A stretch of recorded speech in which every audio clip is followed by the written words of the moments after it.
All right.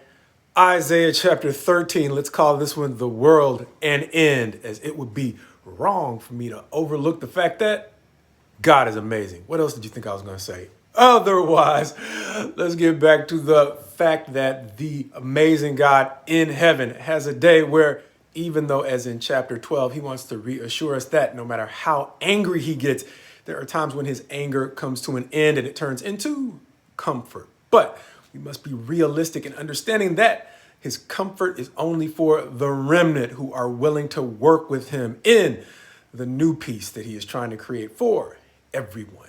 Understanding that chapters like this remind us of how complete his anger can be in the day of his wrath. This time against Babylon, as he will spend roughly the first 5 verses talk about the way in which he is mustering a force from around the world or from the far reaches of the earth to destroy the whole land, as the ESV will say.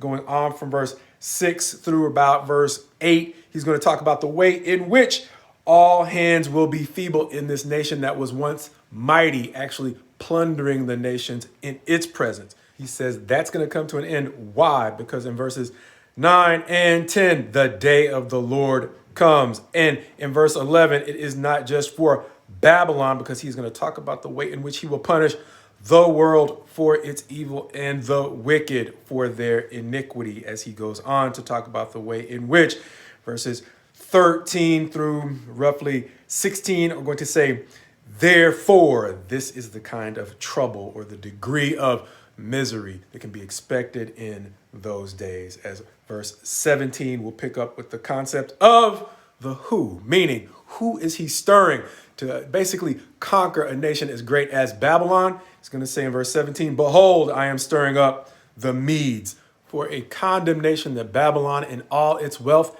is not going to be able to pay off, as it will say that the Medes have no regard for silver and no delight in gold. Moreover, they're going to seem to be exceptionally cruel. Verse 18, making it clear that they will have no mercy even for the children in the lands that they conquer.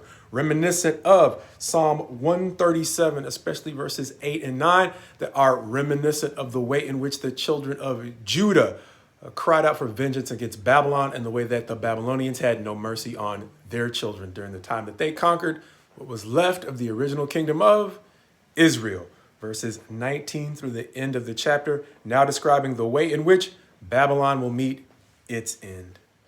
With the thing that might have most caught my attention about this day of the Lord bringing judgment to Babylon and the entire world, quite possibly being something I left out of verse 9, which reads, behold, the day of the Lord comes, cruel, with wrath and fierce anger, to make the land a desolation and to destroy its sinners from it, which is super similar to chapter 11's messianic prophecy about Christ, when it talks about his character in verse 4 being one who will destroy all the wicked. Not too different from what we will see in the next chapter, giving us more insight into what the day of judgment will be like for Babylon, where chapter 14, verse 23 will say that God will sweep it with the broom of destruction. It's literally going to say, declares the Lord of hosts. Something that reminded me even more of that concept of unleavened bread, going back to the Feast of Unleavened Bread, established as Israel was exiting Egypt, where God told them they had to get rid of all of the leaven from their homes during the days of unleavened bread, a principle that Paul is going to draw on even in the New Covenant as he writes to the church at Corinth in what we call 1 Corinthians, the 5th chapter, verses 7 and 8, where the leaven that he says they have to make a complete end of is the leaven of malice and evil, replacing it with the unleavened bread of sincerity and truth.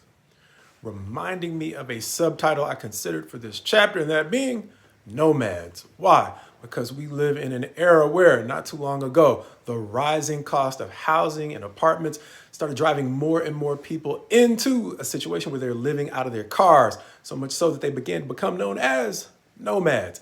A concept that wasn't new, but it was becoming a new trend, understanding the way in which high prices were making a nomadic life a more reasonable option. And one of the things over time that I learned that made a nomadic lifestyle more reasonable or realistic was the way in which you had to come to terms with the things you had to leave behind in order to live effectively on the road. The success of your life ahead largely being determined by the degree to which you could completely let go of things you simply could not carry with you effectively. Reminding me of the lesson here in Isaiah 11:9, among other places in Isaiah, and the lesson in the Feast of Unleavened Bread, which we sometimes still have trouble coming to grips with. The way in which the enemy can keep us away from the places that God is actually trying to take us because of all the things that we are still trying to hold on to.